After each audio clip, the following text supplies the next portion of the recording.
Lindong asks, are there gang problems in Korea? Are they anything like what we see in the movies and dramas that we watch? interesting gangster-related question, which I'm slightly scared to answer. Hopefully gangsters don't like YouTube that often. That sentence was not right. I'm jet-lagged. Let me begin this TLDR by saying that we don't have any direct experience with gangs. We're not in any gangs. I've sent in my application form 100 times and they never written back yet. I don't think that I'm good material for gangs.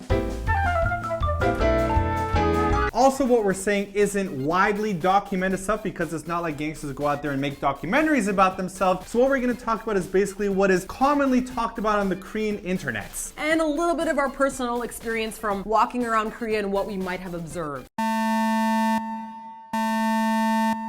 If you're gonna call someone a gangster in Korean, please make sure you don't mix up these two words, which I have done before. If you are Korean American, you are a Gyopo. but if you are a gangster, you are a Jopo. Don't mix that up, because one time I introduced my friend to my Korean friends. I'm like, this is my friend from California. He's a Jopo. Didn't go over well. Everyone shut their glasses. So to begin with, there have been a lot of movies around lately about Korean gangsters. Starting around like 2000 or so, there's just been like this string of people making gangsters look like they're really cool and like the life is really awesome, which I feel like happens in lots of parts of the world as well. Right. But they haven't really put out as many movies about like how bad it can possibly get. So the general opinion from Korean people is that the movies aren't really a representation of what life would really be like in a gang. Just like how any movie isn't a representation of anything, really. Or a Korean drama. Actually, one of the most interesting things about, I think, gangs in Korea is that you can't really identify them. Right. So Japan has the Yakuza. Right. And when we went there, honestly, guys, you can pick out the Yakuza. If you see the Yakuza, you're like, yep, that's the Yakuza That's the right Yakuza. there. Like, you will walk down the street, you can tell from their suit and their hair and the way they look that you're like, I'm not gonna piss that guy off. Right. Or if they cut in front of you in line, you're like, you can cut in front of me in line. Or if a blonde girl with an all yellow suit starts cutting off their heads, you know there's probably Yakuza. Anyways, the point we're getting at is that you can walk around Korea and you just don't see somebody wearing like a particular suit or like covered in tattoos or something. Except there's that one guy yes. we saw in Bucheon, and I remember like he was walking around the restaurant area. He's a big guy. He was like the Korean Mike Tyson. Like he had his head shaved and he had like tattoos on his face. I didn't hear him talk, but I'm pretty sure if I did, he'd have a high voice and a lisp. Okay, and you know what he was doing? He was handing out cards to a Flyers, host club, yeah. and his hands were covered in tattoos. Yeah. That was a pretty I'm clear... like, hey, you know, maybe, yeah, I think you might be one. Supposedly, majority of the gangs are not acting out of Seoul, but are actually in places like Bucheon, Incheon, Busan, Toledo. Daejeon. Yeah, so apparently that's where a lot of the major hubs of gangster activity are from. According to the stats that we've read, there are supposedly 216 gangs in Korea with 3 major syndicates. Yeah, and a syndicate is called Pa, which is not also onion in I Korean. thought so. Yeah, So anyways. they're the onions. The 3 major syndicates are the Chilsung Pa. Chilsung is also known as 7-Star. You might recognize Chilsung cider, which means you're drinking gangster juice. There's also the Hwangsong, which is really difficult for me to pronounce, but it's also known as the HSS. And lastly, there's a Sangyong Pa, also known as the Double Dragon Syndicate, also known as the video game that I used to play when I was a kid.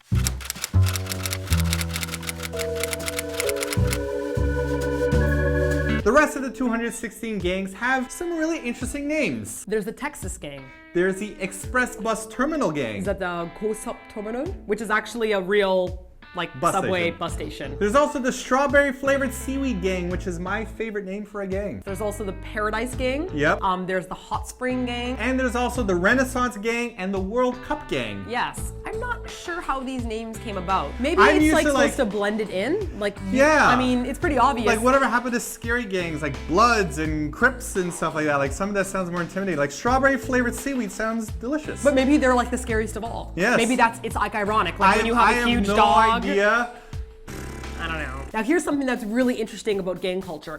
Supposedly, and this is like an unconfirmed, slightly confirmed, no one knows, gang members will learn different dialects from different parts of Korea. So for those of you who don't know what we mean, when you're living in Seoul, there's a certain accent that people have. And if you live in Busan or you live in Jeju-do or like different parts, they have different accents. And most people that come to Seoul try to lose their countryside accent to be like a cool Seoul person. But people in gangs supposedly will even learn a dialect because it sounds tougher and it sounds harsher. So people in the gang will talk in a certain way. Even if they're not naturally from that region, they will try to adopt that dialect to try to seem more gangster. So what about tattoo culture when it comes to gangs? Right. So it is actually popular amongst gangs. There's a lot of dragons, roses, and carps. Carps, yeah. By carps, I think they mean those like giant, I was Big going to say fish. magic carp, which, magic carp? And you're like, no. No, it's not. They don't draw Pokemons on their bodies. In Japan, if you try to go to like a hot spring, it actually explicitly says that tattoos are banned. Right. And we've had friends in Japan say that even like a small, cute like butterfly as a girl, they won't let you in or you have to cover it up. In Korea, you don't get banned, but there are some parts outside of Seoul. I heard in Daejeon now they're starting to charge more if you have tattoos and you try to get in. Yeah, supposedly they charge people like $50 because they had a lot of tattoos on their body. So as a girl who uses the jjimjilbang and mogyuktong in Korea, I've actually never seen a Korean girl with a tattoo. No. But I have seen... Martina's the most gangster girl she's ever met. I am. With your cupcakes and your Wolverine and your Scottish Fold kitten and your dog with your rainbow. Listen. You're so tough. Ajuma's actually like, I'm totally buck naked, like scrubbing my body, and an Ajuma will be like, oh, yep, and like touch my arm, and we have like a whole chat about my tattoos. So no intimidation there. Not really intimidated. So what do gangs actually do in Korea? Mostly it's money laundering, extortion, prostitution, and gambling, but that's pretty much similar in most gangs around the world, isn't it? Yeah, I would say the difference though is there's a lot of drug trafficking in other gangs, but there's not really a big drug culture in Korea. Not that big here. While prostitution culture is huge here in Korea, and it's illegal at the same time, but there's billions of dollars going into prostitution. Majority of that is handled through gangs. Also, gambling is very illegal in Korea, and a lot of, I'm sure you've seen this in like Reply 1994-97, the Ghost Stop games. We did a video on it We as did well. a video of that as well a while ago, right. That is usually where a lot of gambling happens, and those gambling houses where people go are run by the gangs as well. Yeah, and so you can actually come to Korea as a foreigner and go to a casino, but Korean people are actually forbidden from gambling. So they'll go to these underground houses, like it's not like an advertised place, and you might join this gambling ring and you think that you're doing really well. Don't join them. They are going to hustle you. That whole house is in there to try to hustle you, make you feel comfortable, and make you lose more money. And then you owe them money. And so then that becomes you having to owe them and pay it back at a crazy rate. So I actually know somebody whose brother got into it and has been in debt ever since. Ruined his life. Recently though, gangsters have started to get smarter, and they're not just doing that kind of crime. They're starting to invest more money in other things, namely the entertainment industry. There are some companies that have affiliations with gangs in Korea. I'm not going to name those names because we kind of have a closer relationship with entertainment companies, but a lot of Korean netizens know what I'm talking about. I'm not going to say you could easily find it online if you just do a little bit of Googling. The last thing I want to say about this is I don't want you to feel terrified of Korea as a result just because we mentioned gangs. Gangs exist everywhere in the world, and really Korea is one of the safest places that we have ever been to in our lives. So any parents that's watching this right now and thinking, my little daughter can't go to Korea anymore, don't feel that way. I'm telling you, it's really, really safer here than most places. You know why I feel like it is that way is because if you look at gang culture, they're dealing with like